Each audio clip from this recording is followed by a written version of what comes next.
So what do you do when you have a pile of leftover Minky pieces?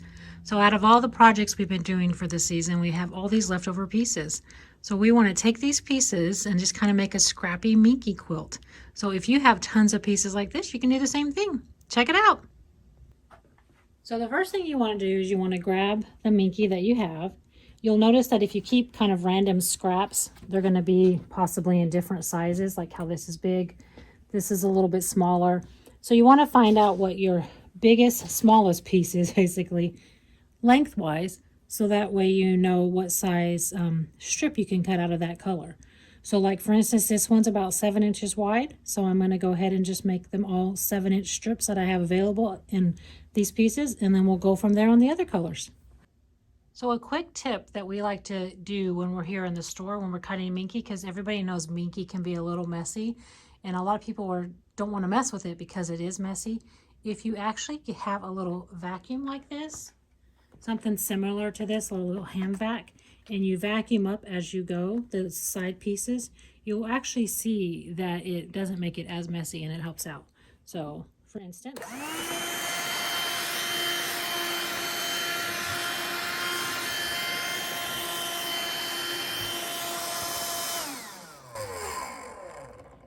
just doing that right there actually does take it off the edges for you. So when you're going to be piecing it together, when you're playing around with it, it's just not as messy. So just a little quick tip, if you have one of those shop vacs, that does help out.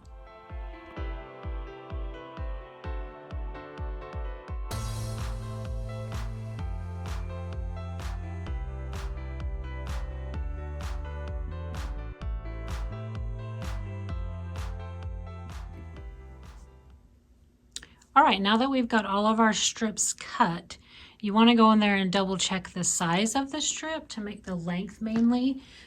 So for instance, I had one at 72, one at 78. So I fixed all of these to 72 so that they would match.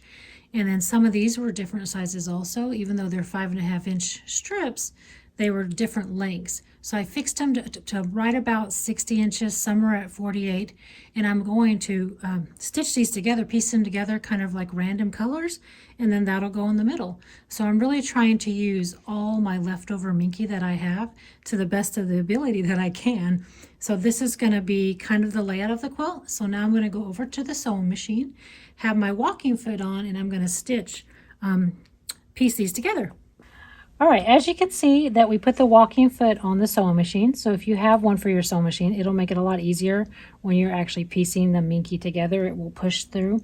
I also put a piece of painter's tape here on the 5/8 because you want to make sure you piece it at 5/8 right there. And for me, it just helps keep it in line for me because it's hard to kind of see the 5/8 down there. So it's just kind of a guide. So, you know, as a beginner, that works for me and it might work for you. Okay, so I took all of the strips that we had cut, I pieced them together. I put them in the order of the color how I want them to look on the quilt top. So I kind of laid them out. That makes it a little easier when you're planning how you want your quilt top to look. Now you'll want to take one by one. So you'll take like the black strip first, then the navy strip, take them over to the sewing machine. Then you're going to piece those together one by one, and then you'll be all done and you'll have a beautiful quilt top. How fun was that? You saw how we just took that big pile of leftover cuddle. I had all these extra pieces from projects that we had done in the last month or so, and I did not want to get rid of it. I didn't want to like throw it away. So I said, we're going to keep it and we're going to come up with something. So we literally just took all those pieces, found some, cut some strips, and put it into a whole nother quilt. So all that made this beautiful lap-size quilt. It's going to keep us warm and cuddly. Thanks for joining me.